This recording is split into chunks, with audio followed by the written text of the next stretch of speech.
Գերագույն խորհրդից այս կողմ մենք իմոց զգացողությունը միգուցե հիմա դուք նաև նախագահ եք եղել ինչ-որ մի էտապին ազգային ժողովի հետո պատգամավոր միգուցե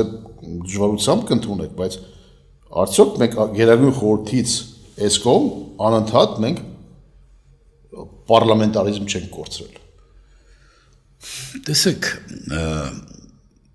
ինչով էր գերագույն խորհուրդը տարբերվում, որակապես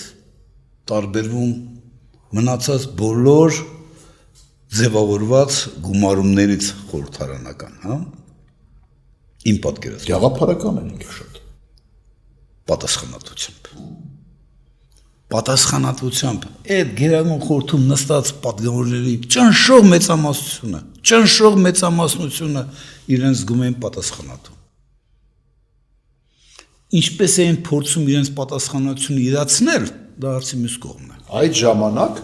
բայց որ նրանք զգում էին, այո, որ իրանք զգում էին իրենց պատասխանատու ապագայի համար։ Ոնց էր Իսրայելի առաջնորդները ինչ գիտակցումով էին գնում առաջ։ Այ իրանք այդպիսին էին։ Գերագույն խորհուրդը ոչ թե ավելի պրոֆեսիոնալ էր, կամ ամենապրոֆեսիոնալն էր, շատ հաճախ փորձում են այդպես, թեպետ պրոֆեսիոնալներ կային այնտեղ, հարցը դա չի։ Նա ամենապատասխանատուն էր։ Նա բյուրեղյա մաքրության օրգան էր պետական։ Հասկանում եք։ Այնտեղ նստած ցանկացած համենայնպես առաջի 3-4 տարին հաստատ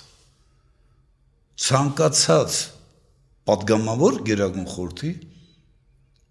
իրեն զգում էր պատասխանատու ապագայի հանդեպ։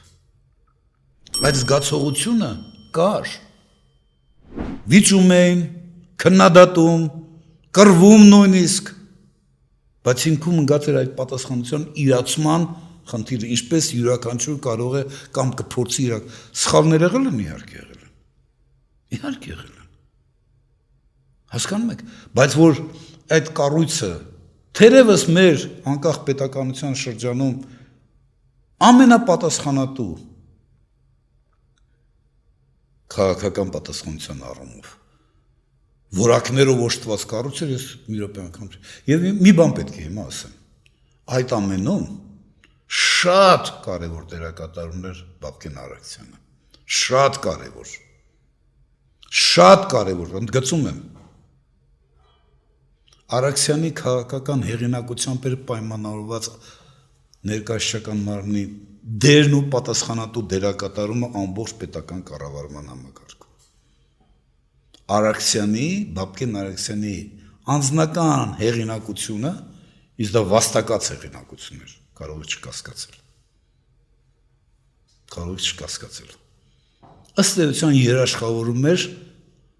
սա բացասական դրսևորում է իդեպ ասեմ, բայց երաշխավորում էր այդ ինստիտուտի օրենսդիր մարմնի կայացման կամ նրա կենսունակությունը։ Դա կրկնում եմ ինստիտուցիոնալ դրսևորում չէր, բայց դա կարող էր դառնալ ինստիտուտ, վերածվել ինստիտուտի։